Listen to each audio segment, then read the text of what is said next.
Makausap naman ho natin sa pagkakataong pong ito, National Manager ng Federation of Free Farmers Cooperative, si Sir Raul Montemayor. Sir Raul, kumusta ka na? Magandang umaga po sa inyo. Orly Trinidad po ito sa DCWB. Sir Raul? Opo, good morning po, Manong Orly. Suki ko kayo sa umaga. Sa totoo lang, isa ho kayo sa aming mga pinasasalamatan. Hindi ho kayo umaatras kahit na maagang interview, lalo na pag naman ng balita. Alam niyo, dami namin ginugulo ang umaga, lalo na pag linggo. Pero kayo, willing kayong tumanggap ng tawag namin. Kaya thank you sa inyo, Sir Raul, sa Luwitiwi na. Lalo na sa usapin ng pinakamalapit sa ating sikmura, ang bigas.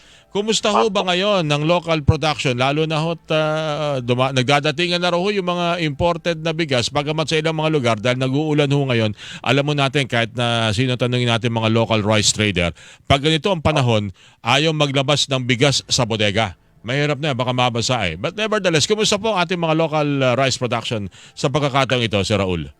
Well, sa ngayon, nasa taniman period tayo, production period. No? So, actually, nasa Pangasinan ako ngayon. So, nakita ko naman na nagtatanim. May mga pakunti-kunting umaani, pero konti pa lang. Ang peak harvest natin, mga September, October pa. Okay. So, yung binabanggit nating petsang September, October, meron bang katiyakan na para naman yung ating mga magsasakay maengganyo na magtanim pa ng at hindi bumitaw sa pagtatanim ng palay na bibili ho ng kanilang mga produkto, preferably siguro baka sa gobyerno at hindi malugi at hindi matawaran ng said-said tulad ng ginagawa ng mga trader?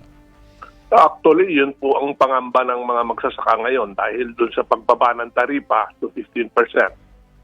Na baka pagdating ng anihan, napakarami na naman ng imported, babagsak na naman ang presyo ng palay. No? Siyempre, yung mga magsasaka, wala namang ibang hanap buhay yan, kundi magtanim. So, magtatanim pa rin sila, pero parang sugal yun eh.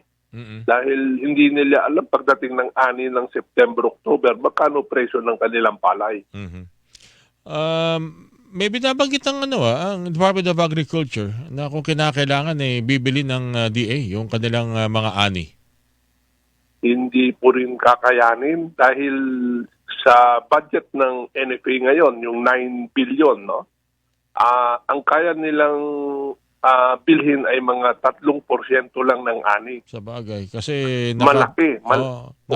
Nakatuon sila sa bigas para sa relief operation Well, hindi lang yon, pero yung pondo mismo ay yun lang ang kaya niyang bilhin. Okay. At kung kailangan nilang bumili, kahit sabihin natin triplehin yon, that's less than 10% of the total harvest. Merong mga pinamamahagi na ho ngayon unti-unti. Kahapon ako'y nag-obserba kasi may dinaanan akong Kadiwa store. Binili ko lang naman yung kasi may bigas pa kami.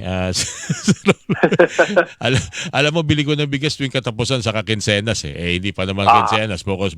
Tumingin lang naman ako, mukhang magandang klase yung 29 pesos. At mukhang hindi na siguro may kakaila. Naisip ko tuloy kung ito ang magiging kompetensya ng pamatagalan, kakayanin ba ito ng mga local rice producer? Magandang klase, 29. Although magandang balita naman yan. Siyempre, ano ba naman yung magkakatulong ang gobyerno at ang mga local farmers natin? Ang concern ko lang, paano kaya yung inaani ng ating mga local farmers? Ito ba ay magiging hindi naman 29 pesos, pero sa presyong hindi lugi, yung nga lamang mas maganda ang kalidad dito sa mga binibentang 29 pesos per kilo. Opo. Well, again, nakakatulong ng malaki yan, lalo na sa mahihirap. No? So, magandang programa yan. Ang malaking question dyan ay masusustain ba ng gobyerno yan? No? Dahil sa presyo ngayon na 29 pesos, yung bigas, habang binili ng NFA yung palay sa 30 pesos, doon pa lang, lugi na sila, no? Pero pag i-convert mo yung palay to bigas, lalabas po na yung 29 pesos na bigas, ang lugi ng gobyerno dyan, mga 20 pesos per kilo. Ganun po kalaki ang subsidy na binibigay ng gobyerno para makapagbigay sa ng bigas sa mahihirap sa 29 pesos per kilo.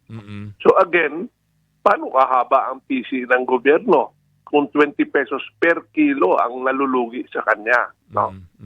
And then pangalawa, yung bigas kasi ng NFA na yan ay supposed to be for calamities yan. Buffer stock o reserva yan para sa mga kalamidad. Aha. Kaya lang sila nagbibenta ng bigas ngayon ay sinasabi nila dahil ayaw naman nilang maiwan yan sa bodega hanggang mabulok. Binabanggit nga nila yung parang overdue, yung Yes. yung medyo O matagal aging. yung matagal na nakaimbak. Pero ang suspetsa ko, hindi matagal na nakaimbak yan kaya magandang klase. Nakita ko rin. Kasi- Muntik na nga akong bumili. Kaya sabi ko, marami pa akong bigas. Saka nagbabawas ako ng rice, si Raul. Oo. Kasi yung huling ani natin, March, April eh. Kwan pa lang ngayon, July. Mhm. Normally, pagpala yan, mga 5 to 6 months, yan, medyo nagluluma na. Ang sabi sa batas, bago sa masira na wala namang calamity, i-dispose mo na yan kaysa mapulok. No? So, siguro, parang konting adjustment sa kanilang na kahit pagbabago pa yung stock, sige, ibenta na para matulungan ng mahihirap at saka, siyempre, malapit na yung zona eh. Okay, going back to my first question, Sir Raul. Yung naipapangakong tulong sa mga local farmers, ito habang nagkakausap tayo ngayong July 14, natutupad naman ba yan ng Department of Agriculture o tulad ng ibang mga naging kalihim ng DA ay puro drawing si Secretary Chu Laurel? Meron naman.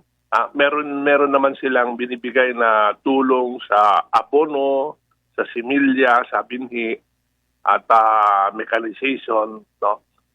So, nandyan yan. Ang question lang namin, yung kung babagsak ang presyo ng palay, at sa tingin namin, mga 5 pesos per kilo ang bagsak ng presyo ng palay pag-anihan.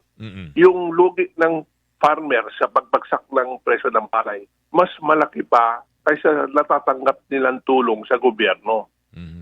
So, parang dehado pa rin yung mga farmer.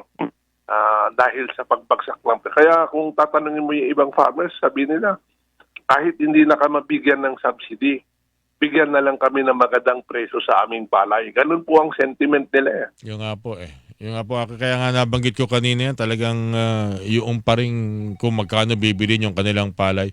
Anyway, hindi pa pala ngayon na nagte-take effect po yung bawas taripa sa bigas, tama ba 'yon? Nag-take effect na nung July 7. July 7 ba? Nag-file kami ng temporary restraining order sa Supreme Court dahil hindi nagkaroon ng tamang konsultasyon. Pero ang sabi ng korte, hindi kami mag-i-issue ng TRO, pero dapat sagutin ng mga ahensya ng gobyerno yung complaint namin. Naalala ko kasi, kaya ako natanong yan, kasi yung Tariff Commission, kanina nagkakamali nagtatanong si Senadora Amy Marcos, natanong niya, ano ba yung naging minute nung meeting before nag-decide na ibaba yung tariff ng bigas? Ang sabi kay Senadora Marcos, parang hindi naman yata yung kasama sa minutes of meeting. Tama ba yun, Sir Raul? Pero sa report, lumabas agad at sinubject agad for recommendation sa Pangulo. Parang nang nagsisinungaling yung mga yan. Kasi nagkaroon ng ilang meeting tungkol sa bigas, pero hindi pinag-usapan yung pagbaba ng taripa to 15%. Okay. Wala po yan sa kahit anong agenda nila. At lalo na, pinalawig nila yung 15% hanggang 2028. Hindi rin yan napag-usapan. Bigla na lang lumitaw yan nung nilabas yung executive order. Kasama rin ho ito doon sa inyong isinumite sa Opo, oo. Okay. Anyway, yan ay nasa antabayanan po natin na lang siguro ang desisyon ng Korte Suprema. Sa akin kasi, ang kinasasama ng loob ko, Sir Raul, hindi lang although alam natin, malaking bagay na merong murang bigas. Pero yung mga bagay na hindi naman dapat binabawasan ng buwis dahil nakikipagkompetensya pa sa sobrang mahal, yun siguro dapat tingnan. I am referring dun sa karne. Oo. Ibang oo. klase yung mga miyembro nitong mga ang lakas nito sa gobyerno, mga meat importer. Biruin nyo, naikarga pa rin yung bawas taripa pero yung benta ho nila ng mga imported, mga frozen meat, kinukumpetensya pa rin po ang local meat producer natin, Sir Raul. Yung Oo. siguro dapat tingnan din ng Senado. At ng... Actually, yun po ang isa sa mga puntos namin na babaan mo yung taripa, sigurado ko pang bababa yung presyo. Kasi hindi, sa karne, hindi na nangyari. Oo, pati po sa bigas na meron kaming datos galing din sa kanila sa PSA, Statistics Authority, na nung binaba nila yung taripa, lumaki pa nga yung patong ng mga importer at trader. Yung retail price, kung hindi man tumaas, hindi rin bumaba. So, saan napunta yung tinansya dahil sa pagbaba ng taripa? Pinulsa ng mga nasa gitna. Hindi na kinabang yung mamimili. Kaya yun ang sinasabi rin namin dito, kawawa yung magsasaka, walang pakinabang yung mamimili. Ang tuwan-tuwa yung mga importer at trader. Alright. Sir Raul, okay, nagpapasalamat muli sa iyong pagsama ha. Actually, hindi naman ito interview type kung hindi huntahan nun ng ginagawa natin para na rin po sa kapakanan ng ating po mga nagtatanim, mga magsasaka, pati rin po sa sektor po ng mga consumer. Sir Raul, sa ulitin, ingat ka. Salamat po muli sa inyong Salamat binigyan din na po. pagkakataon. Thank you. Thank you. National Manager po ng Federation of Free Farmers Cooperative, Sir Raul Montemayor, ang inyo po napakinggan. Kinikilingan, walang pinoprotektahan.